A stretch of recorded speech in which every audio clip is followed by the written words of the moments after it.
Hello guys, welcome back to my channel টুমি BRS blog. আসলে তোমাদের এই ব্লগটা দেখতে অনেক ভালো লাগবে। তোমাদেরকে আগের দিনকে আমি শেয়ার করেছিলাম দাদার গায়ের আশীর্বাদ পর্যন্ত। তো আজকে আশীর্বাদের পর থেকে স্টার্ট করছি। তো দেখো আমরা গায়ে হলুদ দিয়ে নিয়ে আর আশীর্বাদ করতে বেরিয়ে পড়েছি। এই যে তত্ত্বগুলো আমরা নিয়ে গেছি, তো সেগুলো ভালোভাবে ওখানে রাখা হয়ে গেছে। আর গিয়ে দেখি বৌদির বৃদ্ধি হচ্ছে। তো বৃদ্ধি হচ্ছে, তো সেখানে একটু বসে গেলাম একটু ফটোশ্যুট করার জন্য, কারণ তারপরেই আমরা আশীর্বাদ করে আমরা বেরিয়ে আসবো। তো দেখো বৃদ্ধির মোটামুটি কাজ করার পরে ঠাকুরমশাই বসিয়ে দিয়েছে আশীর্বাদের কাজে, কারণ আমরাও বাড়ি ফিরবো। তো যদিও আমাদের বাড়ির ডিস্টেন্সটা খুবই কম, আধ ঘন্টা এরকম হবে হয়তো। তো যাই হোক, তো দেখো আমার বাবা আশীর্বাদ করতে বসে পড়েছে। এটা আমার বাবা। তোমরা আগেও নিশ্চয়ই আমি অনেকবার তোমাদেরকে দেখিয়েছি এটা বাবা। যারা তোমার নতুন ফলোয়ার্স তারা হয়তো জানো না, তো তাই জন্যই বলে দিলাম। তো দেখো বাবা বৌদিকে আশীর্বাদ করতে বসিয়ে দিয়েছে, বসে গেছে। আর এই যে আশীর্বাদ করেও নিল, মিষ্টি খাইয়ে দিচ্ছে। এবার ওই ঠাকুরমশাই কিছু মন্ত্রতন্ত্র বলছে, এই হাতটা দেওয়া মানে যেসব আছে সেগুলো বলছে, নিয়মকানুনগুলো চলছে। তো এবার সবাই একে একে করে আশীর্বাদ করে নিচ্ছে, আর আমরা একটু বসে বসে জল মিষ্টি খাচ্ছি আর এই আশীর্বাদটা দেখছি।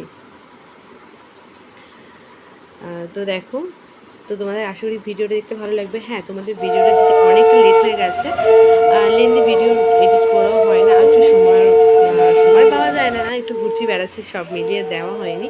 এই যে আমার বড় মামা, তার আগে যেটা ছিল আমার জেঠু, তো এর আশীর্বাদটা করে নিচ্ছে, বৌদিকে আশীর্বাদ করে নিচ্ছে। আমাদের বাড়ি থেকে অল্প কিছু জনই গেছিলাম, তো সবার ক্লিপটা আমার নেওয়া হয়নি। তো দেখো আশীর্বাদ করে বৌদির সাথে কিছু ফটোশ্যুট করতে বেরিয়ে পড়েছি। আর এই যে তার বাড়ি চলে এসেছি, আর এসে দেখো দাদার বৃদ্ধির কাজ শুরু হয়ে গেছে, আর সেখানে ফটোশ্যুট চলছে।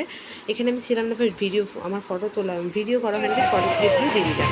এবার চলে এসেছি আমরা এখানে জল সইতে। আর দেখো আমাদের বাড়িতে স্নান, তো জল সইতে আমরা নিজেরাই এসেছি।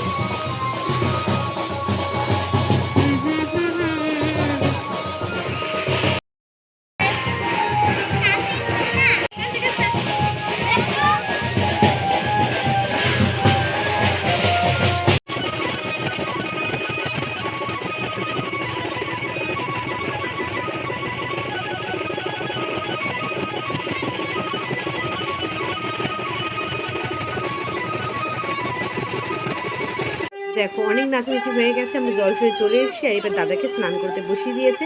আর এই যে এও মিলে যেসব নিয়মকানুনগুলো আছে সেই নিয়মকানুনগুলো করে নিয়েছে। 5জন না 7জন ছিল, তো সবাই নিয়মকানুনগুলো করছে। আর হ্যাঁ, বলা হয়নি যে বাবা তখন এভাবে বসেছিল, কারণ বাবার কিছুদিন আগে অ্যাক্সিডেন্ট হয়েছিল, তো বাবা ঠিকঠাক করে বসতেও পারছিল না, খুব কষ্ট করে আশীর্বাদটা করেছে। তো বাবা আগের তুলনায় এখন অনেক বেটার আছে। তো চলো আজ এবার সঙ্গে কিছু তোমাদের ফটো ক্লিপ আমি দিয়ে দিয়েছি, যে কেমন হয়েছে সেটা জানিও। এটা হচ্ছে আমার জেঠুর মেয়ে, আমার বড় দিদি হয়, এটা আমার বৌদি হয়। তো দিদি ঘর ডুবিয়েছে, এটা বৌদি। এই হচ্ছে আমরা সবাই মিলে জাস্ট একটু ফটোশ্যুট করছিলাম, কারণ আমি তো এইসব কাজগুলো করিনি। এই যে আমার ভাই, এটা আমার মামার ছেলে, ছোটো মামার ছেলে। আর এই যে দাদাকে স্নান করানো হচ্ছে। আমাদের নিয়ম হচ্ছে বাড়িতে স্নান করানো, ওই জন্য আমরা পুকুর থেকে জল শুয়েছি, তখন দাদা যায়নি। আর তোমাদের আগের দিনকে আমি দেখি যে ভোরবেলাতে আমরা পুকুরে স্নান করিয়ে নিয়ে চলে এসেছিলাম ভোরেতে। আর এটা হচ্ছে দুপুরবেলা বাড়িতে স্নান করানো। তো এই ভিডিওটা কেমন লাগলো অবশ্যই কমেন্টে জানিও।